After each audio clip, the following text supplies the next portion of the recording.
हे प्रिय मित्रों, हे माताओं, हे बहनों, हैं मेरे प्रिय बुजुर्गों, आप सबको करबद्ध प्रणाम। गत वीडियो की भांति इस बार भी आप कोशिश करें अपनी रीढ़ को जितना हो सके सीधा करने, और जितने भी समय आप बैठ सकते हैं वो तो आप पे डिपेंड करता है, अभ्यास होता है वो तो करने का। जितना भी हो सके उसका लाभ भी आपको इतना ही होगा, जो कि बार बार हमारे कहने का मकसद तो ये है, आपको याद दिलाना है। याद रहेगा तो सम टाइम तो अभ्यास करोगे, और सम टाइम करोगे तो उसका लाभ भी होगा आपको। हे मेरे प्यारे मित्रों, मैंने बहुत से संत महात्माओं से बुजुर्गों से सुना है कि ब्रह्मचर्य का पालन करो, ब्रह्मचर्य का पालन करो। और इस पालन के जो है एक दिमाग में समझाने की जगह जब तक समझ नहीं है तो फिर डर हो जाता है किसी कार्य का। आपने देखा होगा कि गाड़ी चलाओ, जब तक आपने नहीं चला है तो एक डर है, कैसे चलेगी, कहाँ चलेगी, किसी एक्सीडेंट ना हो जाए, कितनी तेज चलेगी, कितनी मंदी चलेगी, हजारों प्रश्न खड़े हो जाते हैं। लेकिन जैसे ही आपको गाड़ी चलाने के बारे में समझा दिया, वैसे ही सारे प्रश्न गायब हो जाते हैं। ऐसे ही ये ब्रह्मचर्य का है, ये इसके बारे में इतना ज़्यादा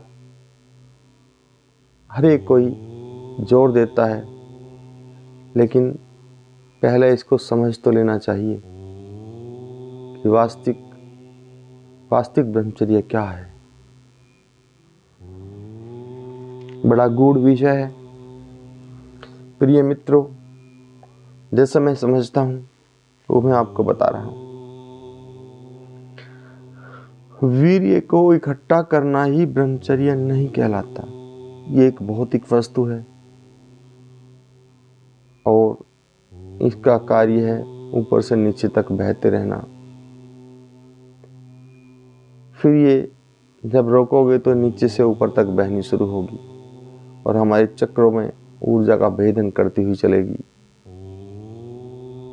लेकिन अगर उसे संभालने की समझ नहीं है हमें, तो हमें अर्धविकसित भी कर सकते हैं। ये तो चलो इसका विषय था, अब बताता हूँ।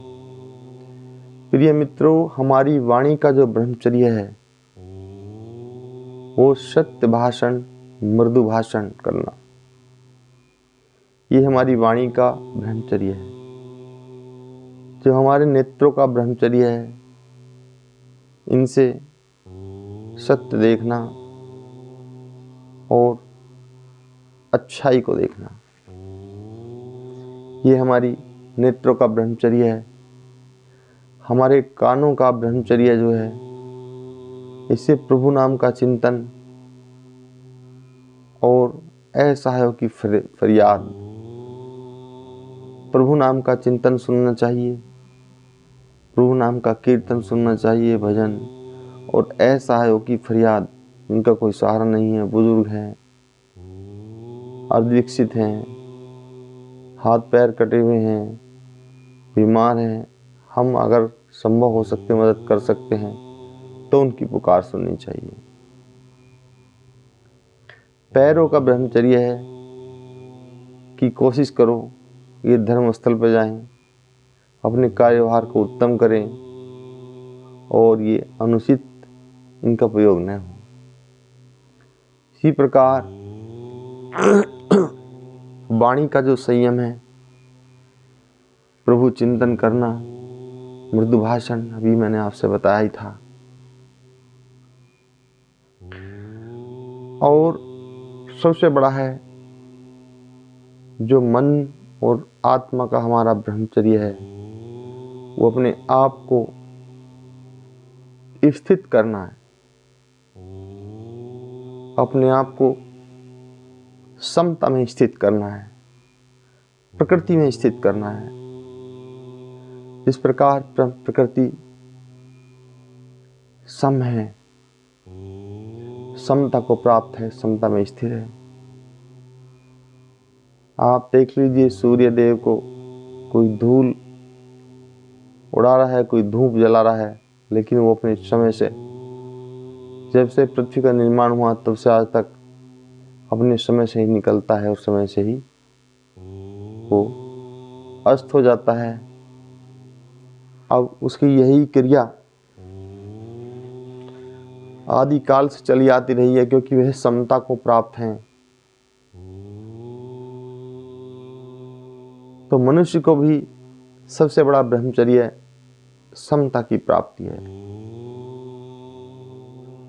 और सब तो सब कहने के लिए हैं कि जैसे आप समता को प्राप्त हो जाओगे फिर आपसे बड़ा कोई ब्रह्मचारी नहीं होगा। प्रकृति सम हो जाना, और प्रकृति सम वही होता है जो अंदर से शांत हो चुका हो, उस ब्रह्म तत्व को प्राप्त कर चुका हो। ब्रह्म तत्व को पालन प्राप्त करना ही ब्रह्मचार्य, ब्रह्म जैसा आचरण। ब्रह्मचारी मीन्स ब्रह्म जैसा चारी, ब्रह्मचारी, ब्रह्म जैसा आचरण करने वाला। ब्रह्म कौन है? प्रकृति है, ईश्वर है। और उन जैसा आचरण एकदम पूर्ण सद्गति, पूर्ण रिपेंड। प्रकृति को जो है ऐसी ही आत्माएं तलाश होती हैं जो सम हो। प्रकृति स्वतः किसी न किसी रूप में उससे संपर्क कर ही लेती हैं, जो प्रकृति के समान ब्रह्मचारी होता है। जिस प्रकार आपने बचपन से पढ़ाया गया होगा, सुना भी गया होगा कि नदी अपना नीर नहीं पीती है, वृक्ष अपने फल नहीं खाते हैं, वे इस प्रकृति के पूर्ण ब्रह्मचारी हैं। वे इस प्रकृति के सबसे बड़े ब्रह्मचारी हैं। और यही हमें जो पढ़ाया जाता है कि ब्रह्मचर्य का पालन करो, अच्छी चीज है, बढ़िया है, पालन करो। बेवजह ये सब नेगेटिव पॉजिटिव ऊर्जा जो है ये बार बार निकलती रहेगी तो स्टोर कुछ नहीं होगा आपके अंदर। और जब स्टोर नहीं होगा तो फिर समझो वो बहुत लंबे चलने वाला नहीं है, क्योंकि आत्मिक खजाने का स्टोर करना पड़ता है, तपोबल आत्मबल का स्टोर करना पड़ता है। और वो अच्छे कर्म और दैनिक दिनचर्या जिसकी उत्तम होगी, उसी के पास ये पुण्य का खजाना होता है। हे प्रिय मित्रों, अब आपको ब्रह्मचर्य की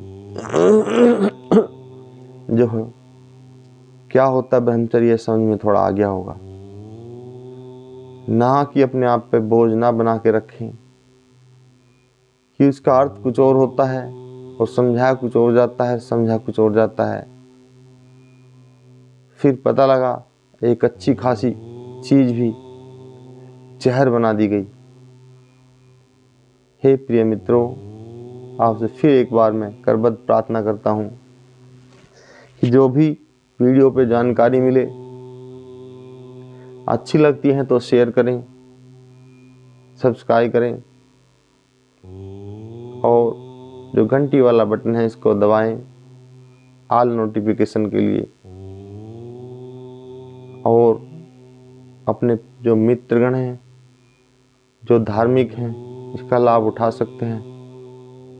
ये अमृत वचन उन्हीं को दें।